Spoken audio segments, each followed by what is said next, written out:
Welcome to the BumbleKast, everyone. I am your host, Ian Flynn, the Bumble King, and joining me as always is a $6 million man, Kyle Kraus. Man, I'm worth a lot more money than I thought I was. But all of that money goes into that sound effect. Oh yeah, that's true. That's true. It's a pretty cool sound effect, though. Not as cool. It's worth every penny. Not as cool as the Transformers sound effect, but still pretty cool. Well, Transformers turn into vehicles. That guy was turned into a cyborg. It's apples and oranges. Right, of course. What have you been up to recently, sir? Well, actually, a couple weeks ago, I had the pleasure of going to the Game On Expo here in lovely, beautiful, world-renowned Mesa, Arizona. The city no one's heard of. It's a suburb of Phoenix, just on the east side of Phoenix. And it was a pretty nice show. It was a pretty chill show, actually. It was really nice. It was a very, very small sort of main convention hall, I suppose.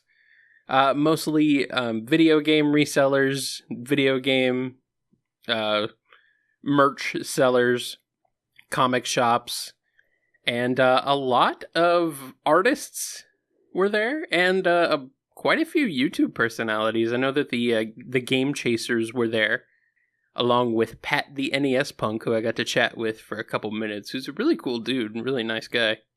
Good. And also got to meet an overclocked remixer who lives in Arizona, DJJD. He makes some awesome electronica-style remixes, so be sure to go check out his stuff on ocremix.org. He makes some cool stuff, and he was a really cool dude. It was nice to talk to somebody who has lived here for a while, apparently, but I just had never gotten the chance to meet.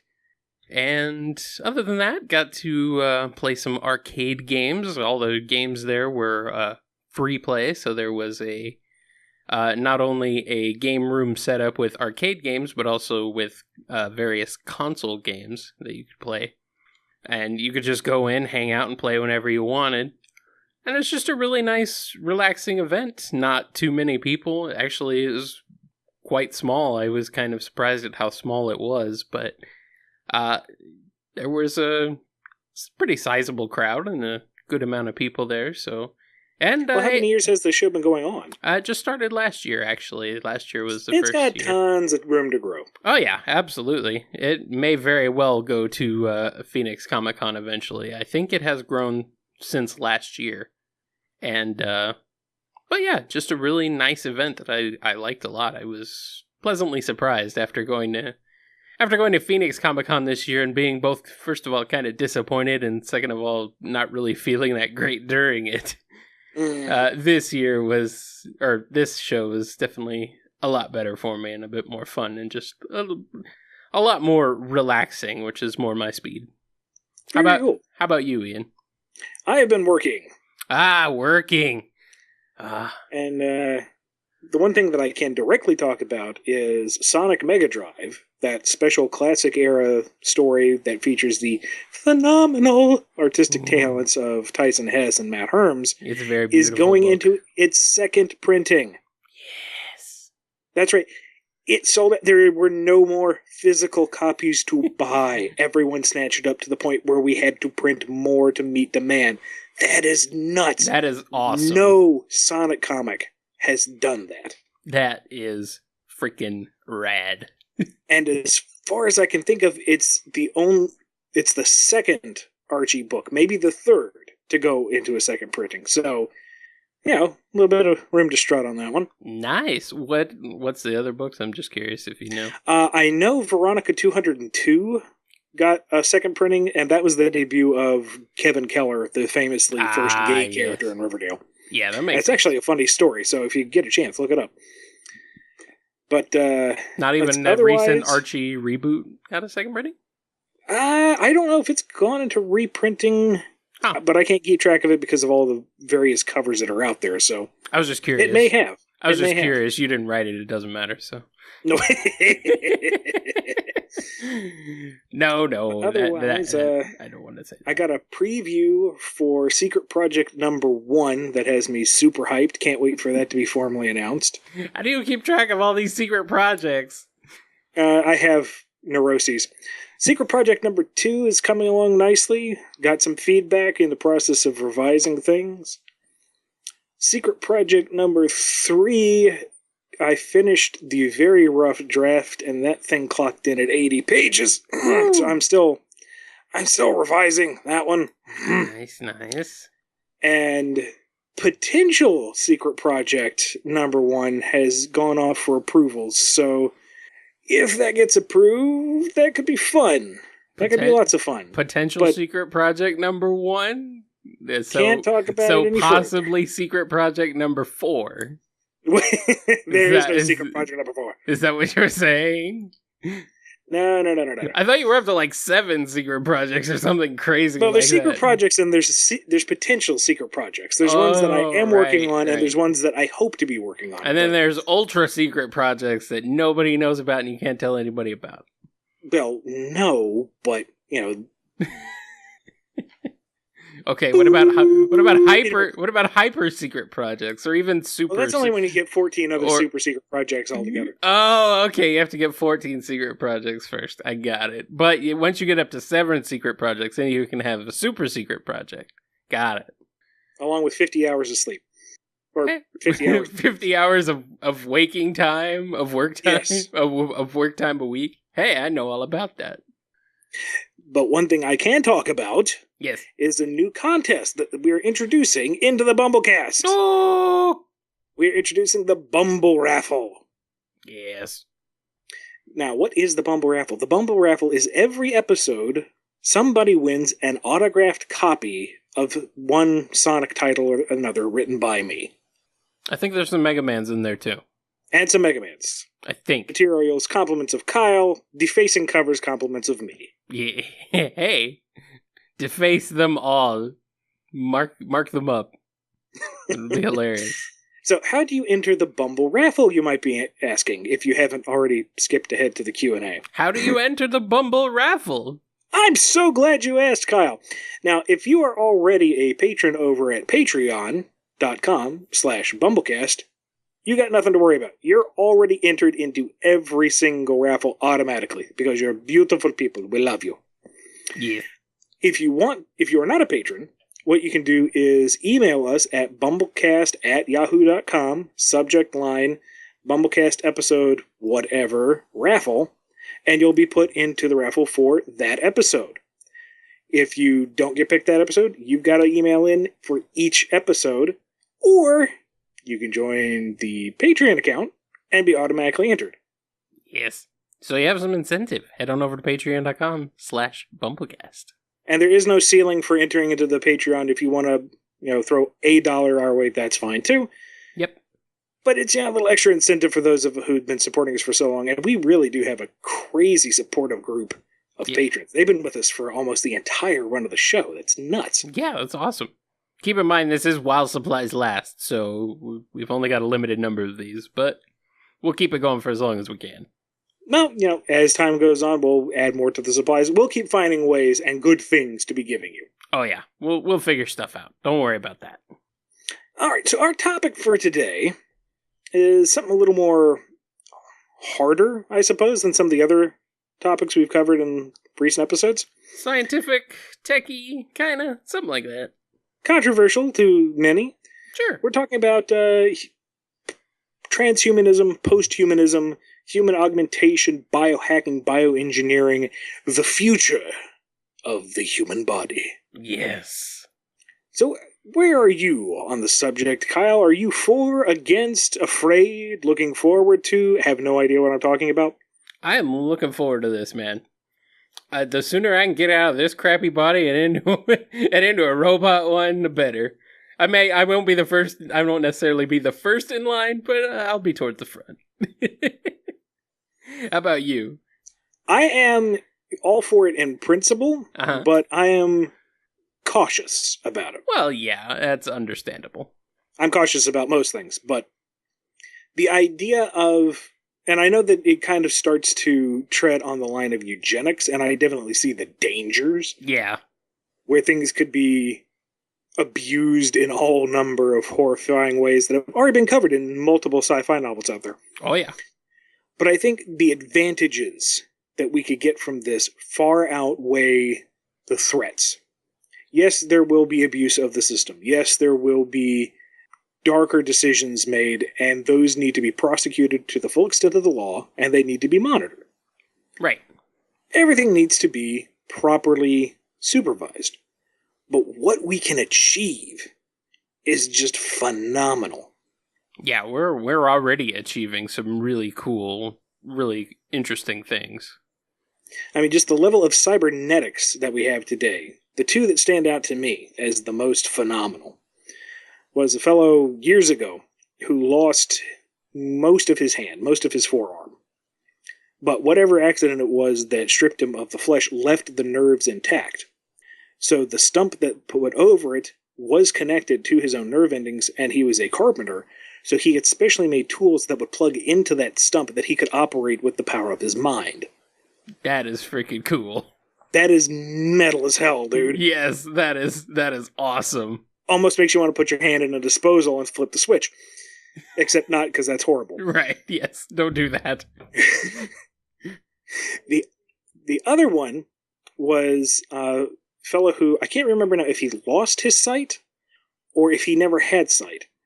But the point is, they plugged in cameras into where his eyes would be and hooked them directly to his brain. And he could see in black and white. It was basically like an old grainy TV set, but he could see. Yeah. He had literal cameras for eyes, and that was just the first step. Look at how far technology has gone in terms of televisions, from the old rabbit ear box sets that we grew up with to the crazy roll them up like a blanket and hang them on your wall plasmas that we have now. Mm-hmm. As technology gets smaller and smaller and quantum computing becomes more and more attainable, we could have truly bionic eyes, Kyle. That's what I want. If we can do that, we can do anything. That's what I want. I want these eyes taken out, and I want awesome ones shoved in. I want robot eyes. There's already talk of gene therapies that will allow us to metabolize fats better, ways to undo diseases that are at the genetic level. And again, this is where we start to cross into the territory of how much of a good thing is too much of a good thing. Because we don't really want to be breeding super babies. That's where I kind of draw the line. But at the same time, if you have a child coming along and you can ID that they have multiple sclerosis or that their spine isn't forming right or any number of the horrible things that can happen, and stop it, fix it, so that they come out healthy, no problem with that whatsoever. Yeah, that is really cool. Just some of the things that we'll be able to do. It's going to take time, and there's definitely going to be a level of, I suppose the term for that would be growing pains. But once we get there, I think some great things will happen. Now, the one thing I'm not wild about myself, and this is strictly personally speaking, is the cosmetic, what we call them, what do they call it? Technophiles, the folks who do stuff like insert LEDs under their skin surgically. Yeah. I'm personally not into that, but I mean, how crazy is that compared to splitting your tongue or getting a gauge in your ear or nose rings or piercing any number of things on your body that is not meant to be pierced? Full disclosure, I can't handle earrings. I've got no problem with people wearing them. But I get squeamish at just the thought of putting them in. So the idea of putting an entire light-up disc under your skin just... But I don't see it as any different than, taking a tiny needle and systematically injecting ink into your skin so it makes a pattern. Yeah. Or, as said earlier, putting pieces of metal and plastic through various parts of your body. Yeah, I I think some of that stuff can be cool. It's not something I'm going to do to myself, but it's kind of a neat little way to accessorize, I suppose. It's cool. It's very cyberpunk. I mean, they make studs for your eyeball, and it's like, I will put something under my skin that lights up first. Thank you very much. Just do it. No. See, the one thing I don't like is like things being jammed into eyes. And I say that after being like, yeah, rip my eyes out and put cool robot ones in, man. But still, it's like, those, I think there was like, it might have been House or something.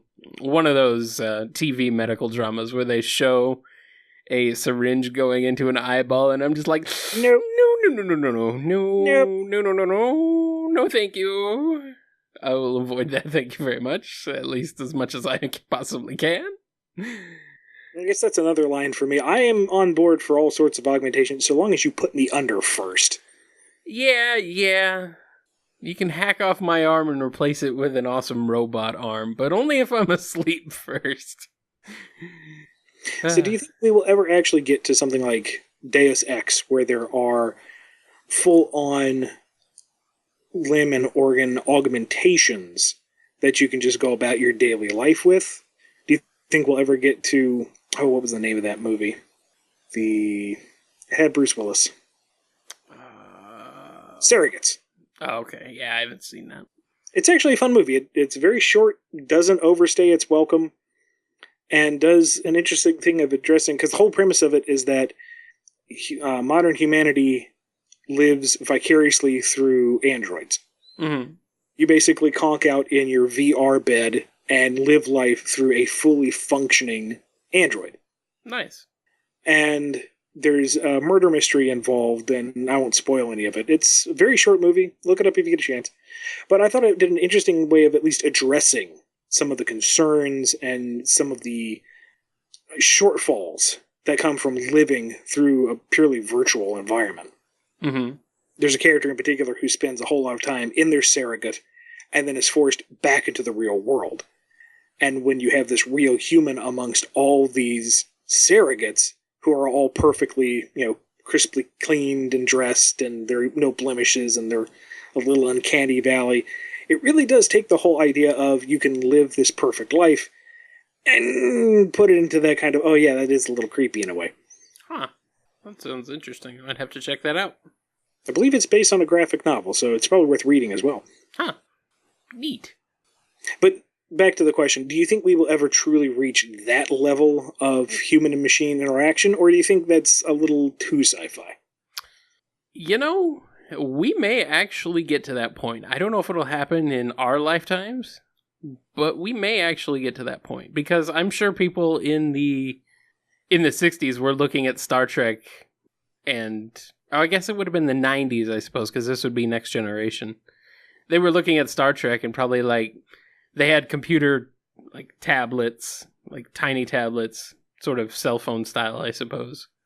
And they were probably looking at that and being like, nah, we'll never have those. And 25 years later, they're ubiquitous. They're everywhere. Well, even in the original Trek, their communicators are basically flip-top cell phones. That's true. That's a good point. They're very basic cell phones, kind of like what we had in the 90s, but they are effectively very similar. So, yeah, and kind of along that same line. I think that kind of thing is possible. I mean, sci-fi is certainly shown to be sort of the catalyst of where our research goes, because I think what people do is they kind of see this stuff on TV and they're like, how can we make that real? Well, that and at least early Trek was founded somewhat on more solid science fiction. Right. I think a distinction that needs to be made is the difference between science fiction and science fantasy. And there's gray areas in the two, but science fiction is more meant to be along the lines of, could this be? Right. It's supposed to have a more solid grounding. And I think we covered this in a previous episode. Yeah, something similar to this, yeah. Whereas science fantasy is, Dungeons and Dragons in space. It's Star Wars, the Force. Who cares? Mm-hmm. Why is it like this? Because space magic. Roll with it. Yeah, I don't see much of the technology of Star Wars coming to fruition. Some of it, but most of it not really. Well, here's the thing. They say, how does a lightsaber know how to stop? How do you make light into a physical thing? And a few years ago, they actually figured out how to slow a photon down so it acted like a physical particle. Yeah, I think the lightsaber is maybe the one thing that will probably maybe crack the code on, I suppose, but... Well, that and Wookiees. Just give us time for that gene splicing, we'll get our Wookiees. That's true. That's where this whole human augmentation thing comes in. We'll genetically modify some babies into Wookiees. It'll work, I swear. Congratulations, Mr. and Mrs. Smith. You have given birth to a beautiful... Exactly. Perfect. So how do you feel about some of the more current implementations of biohacking? Like injecting RFID chips under your skin and programming them to maybe unlock a door or basic things like that. Sort of basically turning your wrist or wherever you inject this chip into a key or anything like that. Something to maybe even like where you're just holding your phone, and just by holding your phone and it reading that RFID chip in your hand, it unlocks it and opens it up. And it automatically knows it's you. And if anyone else grabs your phone, they can't use it. I've also seen folks who have the entire phone interface integrated as a thin LED pad just under their skin. Mm-hmm.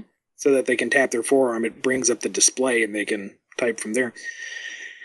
In the matters of convenience, I find it interesting and even a little enticing.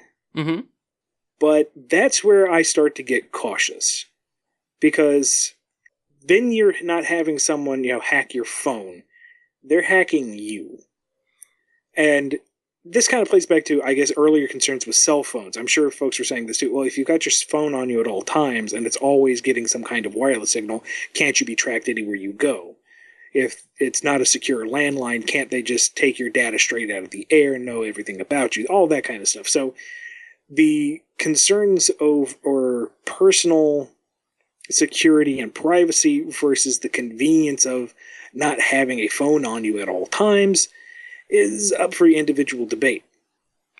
I think it would be useful if you had that kind of information immediately accessible. Like, say, instead of having your health card on you or any kind of ID that shows what your blood pressure is, what your allergies are, what your blood type is, all these, are you an organ donor, all that kind of immediately important stuff. Mm-hmm. Rather than have it on a card that can be lost or left at home or burned or destroyed in any way, if you had it on your body, and heaven forbid you were in some kind of accident, imagine just the ER guys doing a quick swipe on your arm and knowing everything they need to know instantly to take care of you. Yeah, that's really cool. I definitely like that idea. I mean, then it would be the irony of that part getting lopped off in some horrible accident. But, the idea, the principle there. It's true, but it can still work.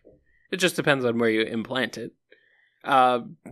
We have it now for pets, where a lot of people get RFID chips programmed with a pet's information, with the owner's information, get it injected into their pets, and they just scan that. And they can determine who owns a lost pet and where they live, contact information, all that stuff. You don't have to worry about a collar getting lost or even having a collar at all. They can just immediately scan and figure it out. And getting into the realms of almost Metal Gear Solid, in a military application, you would be able to have it implanted in your soldiers so that in some kind of simple heads-up display, they would be able to tell immediately whether or not an approaching individual was one of their own or not, would decrease the chances of friendly fire, and potentially make it easier to find individuals on a battlefield should things get kind of nuts. Yeah, but absolutely.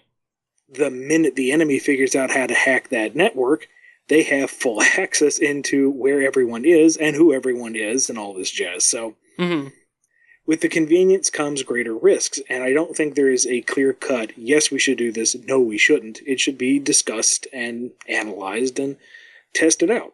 Mm-hmm.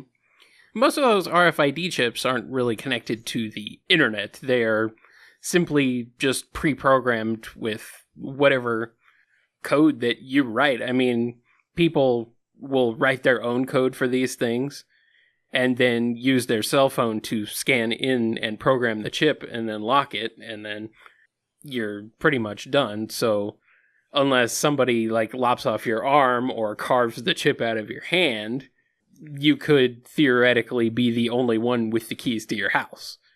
And they're always on you. Right. And so... But this is what we have now. There's no telling what we can do in the future. Right. And there's going to be a lot of growing pains with this. We're looking right now at sort of in the burgeoning Internet of Things era. I'm sure this is something you've heard about, Ian. Where we Not in that particular phrasing, but go ahead. Where we have Wi-Fi connected thermostats and stuff. And there's been reports of people getting their thermostats hacked or being not able to change anything, or ransomware getting loaded onto them so you won't be able to turn the temperature down from like 120 degrees without paying somebody. See, at that point, I just rip the thing out of the wall and open up the fridge, you know? But... yeah, it's really weird. This whole security thing with Wi-Fi connected devices. It's something I'm very much interested in, but I'm a little cautious about it just because it's like, do I really need my refrigerator connected to the internet? Do I really need my refrigerator to have a webcam in it so I can see what's in it from my computer without having to go get up and look at it? It's that kind of thing where I'm just like, not really. I don't need to know that. I can just go look. It's not a big deal. It makes me feel old when they introduce these new gadgets and ideas, and it's like, why do you need to do that? In my day, we got up and looked in the refrigerator. Yeah. There's going to come a point where this stuff is secure, but right now the security issues with both biohacking and sort of the Internet of Things is a little lacking.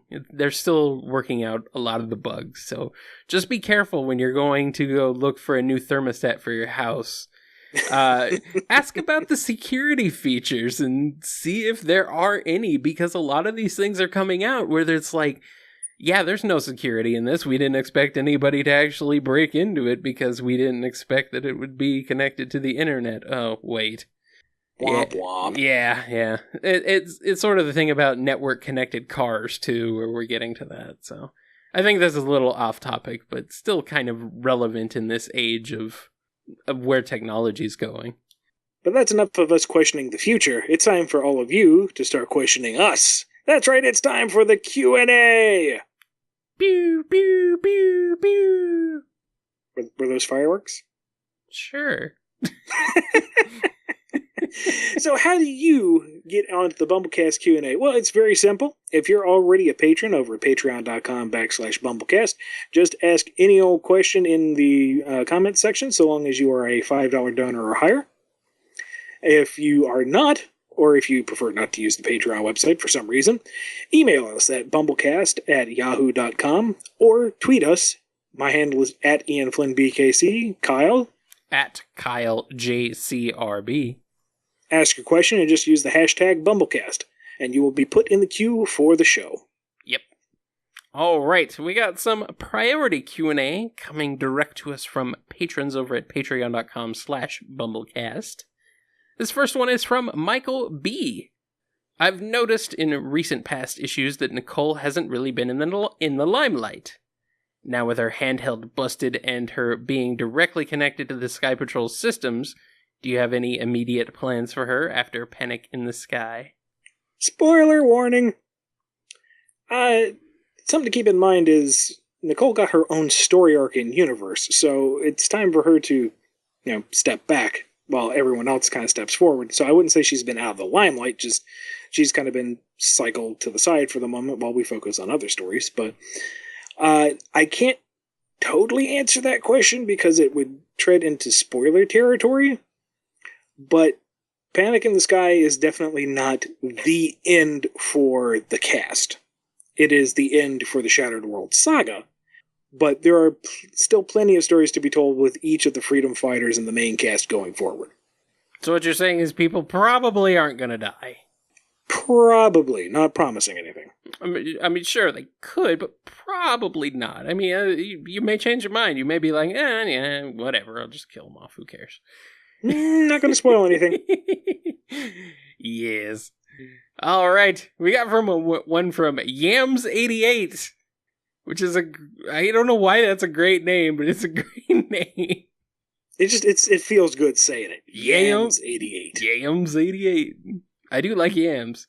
Anyway, will Shadow ever attempt to assist Metal Sonic again in trying to branch out on his own, or get him to consider his individuality? This was attempted in the past comics, but has presumably been since erased, and I was wondering if the comics would ever come back to this. Probably not as a major plot point, because we can't. Metal Sonic is loyal to Eggman, and Shadow is not as touchy-feely, shall we say, as the old run on the comic. So, the thought might be there, but I'm not going to make an effort to retread that plot point, because I pretty much can't. Alrighty. And finally, for the last Patreon priority Q&A, we've got one from PerhapsLater. If you had the opportunity to use Shade and Nocturnus in the comics, how would you use them? I don't know, because I haven't really devoted any thought to it.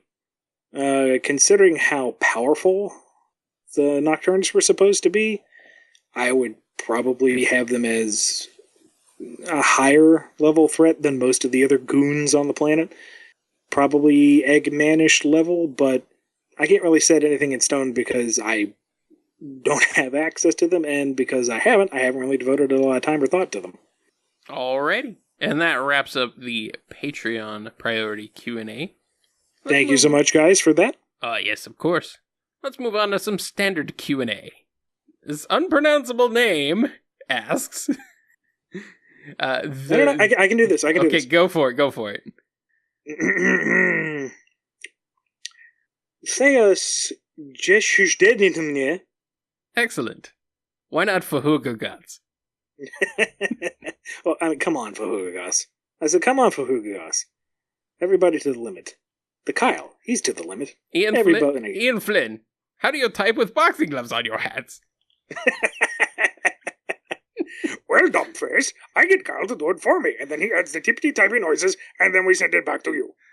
Gratefully yours, Strong Ian. That's a better response than I could have hoped for. All right. Earlier in the comics run, Sonic Underground and Sonic X were linked to the old reality. Now that the Super Genesis wave has erased most of the alternate zones that were connected to Mobius Prime in the old reality, have Sonic Underground and Sonic X been erased like those other zones, or have they been rewritten in some way? Go ahead and just count them out. Pretty much forget the old run. We are in the new continuity. That's what we have, and that's what we're running with.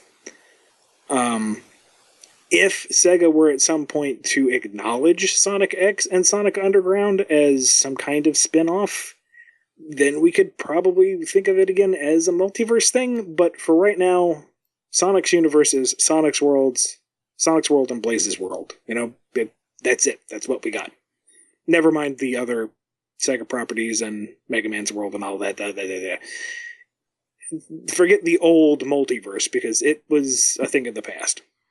Man, it did not take long for the multiverse to come back raging through this too. Once you started getting into crossovers with Mega Man. Oh boy. Oh well. TheMirrorKnight has a question for you, Ian. That is a cool name. I like that name. TheMirrorKnight. It's like almost as cool as Shovel Knight. Maybe it could be a Shovel Knight boss. That'd be cool. It could. That really could. Ooh. That would be really cool. Holy crap. Let's take a moment to reflect on that. I see what you did there in my mirror, because I'm really good at puns. How would you handle a comic adaptation of an RPG like Xenoblade Chronicles X? Oh, boy, howdy. I assume that's like an example, not necessarily but that. But yeah, sure, go ahead. let's use that game specifically for the moment. Okay.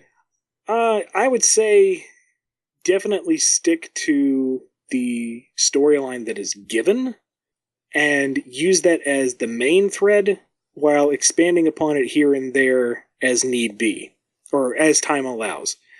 All the subplots that are there, it would kind of... You couldn't just do them one right after another. It would bog things down and you would lose focus on where things are going. That's one complaint I had about the game, was that you are forced to build your affinity with certain characters, most of the cast, and while you're doing all these errands running around for their little personal quests, it's like, well, weren't there marauding aliens hell-bent on nuking you from orbit? Where is the peril here, guys? And full disclosure, I never actually finished the story mode of the game, because I clocked 90 hours on that sucker, and then got stuck because I hadn't leveled up the affinity for like 15 characters. And leveling up the affinity takes forever. So I got kind of burned out on it. I'm playing a lot of other stuff right now, so I don't know when I'll get back to it, but what I did play I absolutely loved. Now, in terms of RPGs in a grander sense, I think the same general approach applies. Follow the main plot thread, and where you can, use the side stories to expand upon it as, narrative breathers or as ways of expanding the cast. The really challenging part for a lot of JRPG type stuff would be the big dungeons where all you do is run around, fight stuff, and find treasure chests. Yeah. It's kind of the same trap we fell into with Mega Man, find Robot Master, fight Robot Master. How do you keep doing that over and over again without it becoming extremely stale? So I think it depends on the RPG. I think it depends on the character dynamics. But it would certainly be something I would love to tackle. Hint, hint, nudge, nudge. Anyone looking to license a book, I'm here. Please, call me. So that's a very broad answer, but that's the best I can give without, actually sitting down and working it out. Would you approach a Western RPG property differently from a JRPG? Sort of like maybe a Mass Effect or Dragon Age, something like that?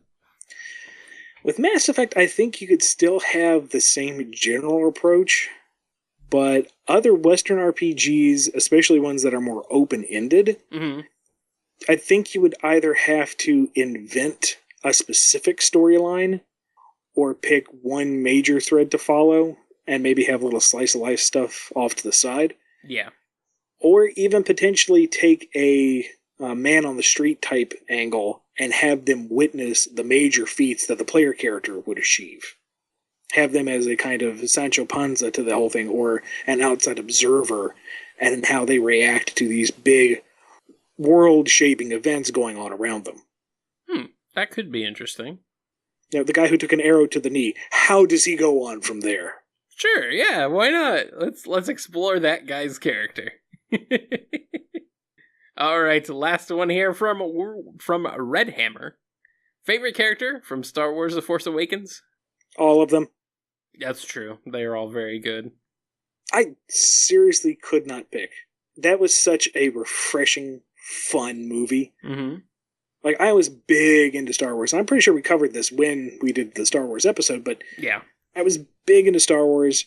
The prequel trilogy came out, kind of killed my love for the franchise, and Force Awakens got me right back in. Yep.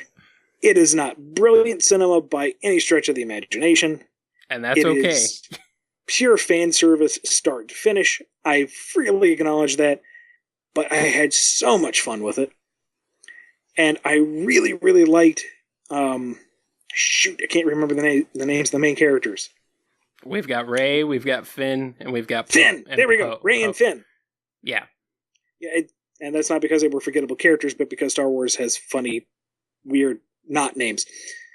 Both of them were great new additions to the franchise that are able to stand on their own, and they really feel like additions to the universe and not just props like a lot of the characters in the prequels felt like. Yeah. No, we need a villain. Villain guy go here. No. Rey has her aspirations. Rey has her inner demons. Rey can whoop your butt with that baton of hers, and she can fly the Millennium Falcon, and it makes sense. Finn has his fears. Finn has his doubts. Finn has been thrust in this crazy world, and he makes mistakes because he has no context for what he's into, but he's still a hero, so he still tries. What's Emo Vader's name? Can't remember. Kylo Ren. Thank you! He is so delightfully try-hard. I know. That's one thing I didn't really like about him so much, but he kind of grows on you a little bit after a while, I think.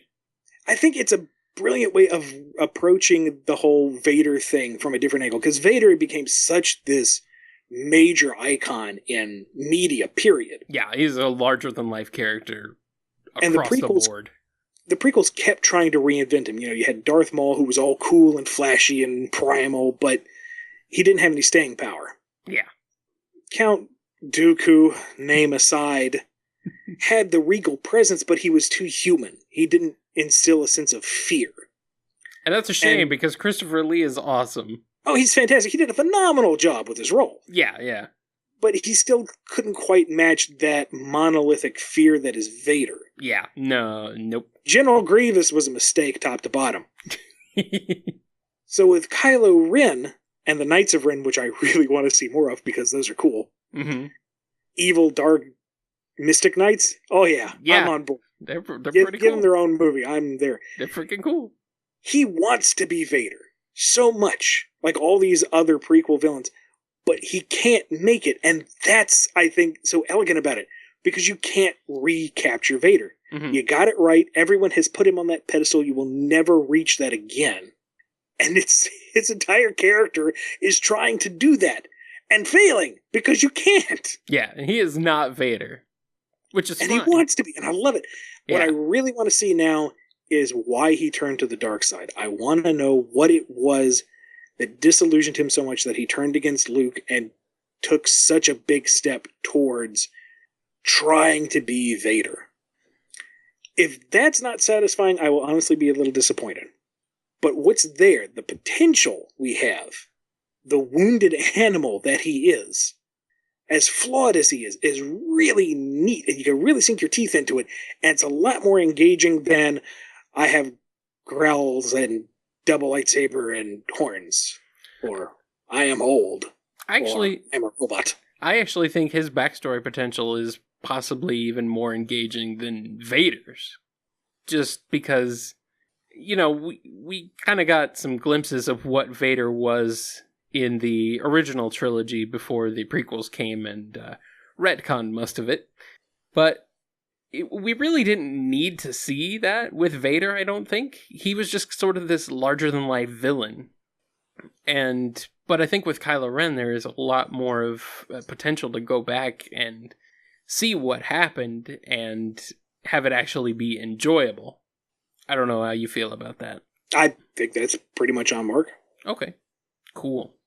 Yeah, I agree with you. Lines. I would say that Finn and Rey were the biggest standouts for me, and they actually had really good chemistry too, which made me really happy because I was like, they seem like they actually really do hit it off, but it doesn't seem romantic, which is also a nice departure in modern Hollywood. And I just thought it was a really cool pairing, those two. So absolutely, because everyone has again, they've put the original cast on such a pedestal because they were so charming, right? That anyone picking up the torch is going to be under heavy scrutiny. Oh yes, and I think Finn, Rey, and pilot guy Poe, yes. Not the panda, but Poe, yes. I think they make an excellent trinity that can continue where we left off. Yes. I do hope we get more Poe in Episode 8, because he was pretty underutilized in The Force Awakens, I'd say. Well, that's because he was originally supposed to die. Right, yes, I knew that. He was expendable, and then the actor was so phenomenal, like, no, he survived. Yeah. No, And I love it because I thought it was like, oh, well, here's the obvious Han Solo character. All right, we'll get to know him first. Oh, wait, he wasn't meant to be here? Well. Yeah. And then they were talking earlier about episode 8, about how they weren't originally intending on, like, Finn and Rey and Poe to be a big part of it. And then all of a sudden, they were phenomenally successful. And they're like, okay, well, we need to go back and rethink and rewrite this whole script now. Because we introduced these characters and it turns out they're insanely popular and awesome. So, yeah, let's go back and rework that. Which, it seems really weird to think that they would even think about, like, writing out the main characters of episode 7. It's like, why would they do that? But apparently that's what they were thinking of doing. It's weird to me. So we go. Yeah. All right, and that's going to do it for the Q&A this week. Come back next episode for our 25th episode. As a celebration of all your support for the show, it's going to be a pure Q&A episode. Yes, we are going to do a ton of Q&A for you guys. It's going to be fun. Before we wrap it up, we want to give a shout out to all the patrons who continue to support us all this time. Thank you very much. You make us feel all warm and snuggly inside. Big nod to Daniel H., Yams88, Mike B., Fancy Fool, Connell T., Daniel L., Samuel P., Justin G., S. Yavarovich 9X, James K., and Alex B. Thank you again, everyone, for your continued support. Yes, and don't forget about the BumbleRaffle next week. We do hope you look forward to it, because the first prize will be given out next episode. Yes, indeed. Until then, if you want to keep up with what I'm doing, head over to bumbleking.com or go over to Twitter with handle @IanFlynnBKC. And you can also follow what I'm doing over at kngi.org. Follow me on Twitter at KyleJCRB. And if you're interested, you can tune into my video game music radio show every Saturday night at 7 p.m. Eastern Time over at 8bitx.com. This episode's theme song was given us to by... Meals! Thank you, Thank you so much, Meals. And that's going to wrap us up for episode 24. We will see you in 2 weeks for the big anniversary episode of the BumbleKast. Take it easy, everybody. See you later. And scene. What have you seen?